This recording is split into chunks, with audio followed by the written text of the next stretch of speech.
اللہ کی پناہ چاہتا ہوں شیطان مردود سے۔ اللہ کے نام سے شروع جو نہایت مہربان رحمت والا۔ اللہ کے نام سے شروع جو بہت مہربان رحم والا۔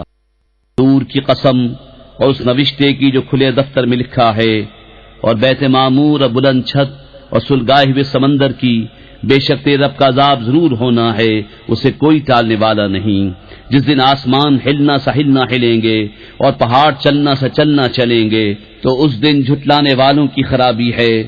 وہ جو مشغلے میں کھیل رہے ہیں، جس دن جہنم کی طرف دھکا دے کر دھکیلے جائیں گے، یہ ہے وہ آگ جسے تم جھٹلاتے تھے۔ تو کیا یہ جادو ہے یا تمہیں سوچتا نہیں؟ اس میں جاؤ، اب چاہے صبر کرو یا نہ کرو، سب تم پر ایک سا ہے، تمہیں اسی کا بدلہ جو تم کرتے تھے۔ بے شک پرہیزگار باغوں اور چین میں ہیں، اپنے رب کی دین پر شاد شاد، اور انہیں ان کے رب نے آگ کے عذاب سے بچا لیا۔ کھاؤ اور پیو خوشگواری سے صلہ اپنے اعمال کا۔ تختوں پر تکیہ لگائے جو قطار لگا کر بچھے ہیں، اور ہم نے انہیں بیاہ دیا بڑی آنکھوں والی حوروں سے۔ اور جو ایمان لائے ان کی اولاد نے ایمان کے ساتھ ان کی پیروی کی، ہم نے ان کی اولاد ان سے ملا دی، اور ان کے عمل میں انہیں کچھ کمی نہ دی۔ سب آدمی اپنے کیے میں گرفتار ہیں، اور ہم نے ان کی مدد فرمائی میوے اور گوشت سے جو چاہیں۔ ایک دوسرے سے لیتے ہیں وہ جام جس میں نہ بےہودگی اور نہ گنہگاری، اور ان کے خدمتگار لڑکے ان کے گرد پھریں گے گویا وہ موتی ہیں چھپا کر رکھے گئے۔ اور ان میں ایک نے دوسرے کی طرف منہ کیا پوچھتے ہوئے، بولے بے شک ہم اس سے پہلے اپنے گھروں میں سہمے ہوئے تھے، تو اللہ نے ہم پر احسان کیا اور ہمیں لو کے عذاب سے بچا لیا۔ بے شک ہم نے اپنی پہلی زندگی میں اس کی عبادت کی تھی، بے شک وہی احسان فرمانے والا مہربان ہے۔ تو اے محبوب تم نصیحت فرماؤ کہ تم اپنے رب کے فضل سے نہ کاہن ہو نہ مجنون۔ یا کہتے ہیں یہ شاعر ہیں، ہمیں ان پر حوادث زمانہ کا انتظار ہے۔ تم فرماؤ انتظار کیے جاؤ، میں بھی تمہارے انتظار میں ہوں۔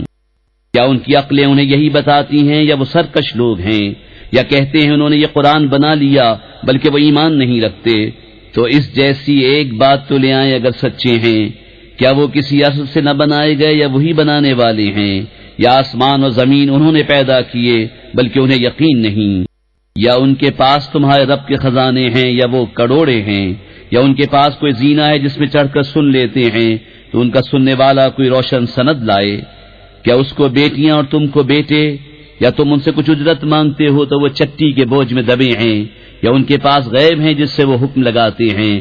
یا کسی داؤں کے ارادے میں ہیں؟ تو کافروں ہی پر داؤں پڑنا ہے۔ یا اللہ کے سوا ان کا کوئی اور خدا ہے؟ اللہ کو پاکی ان کے شرک سے۔ اور اگر آسمان سے کوئی ٹکڑا گرتا دیکھیں تو کہیں گے تہ بتہ بادل ہے، تو تم انہیں چھوڑ دو یہاں تک کہ وہ اپنے اس دن سے ملیں جس میں بے ہوش ہوں گے، جس دن کا داؤں کچھ کام نہ دے گا اور نہ ان کی مدد ہو۔ اور بے شک ظالموں کے لیے اس سے پہلے ایک عذاب ہے، مگر ان میں اکثر کو خبر نہیں۔ اور اے محبوب تم اپنے رب کے حکم پر ٹھہرے رہو کہ بے شک تم ہماری نگہداشت میں ہو، اور اپنے رب کی تعریف کرتے ہوئے اس کی پاکی بولو جب تم کھڑے ہو، اور کچھ رات میں اس کی پاکی بولو اور تاروں کے پیٹ دیتے۔ کر کے عمل قرآن پہ جنت کی راہوں پہ چلتا رہوں۔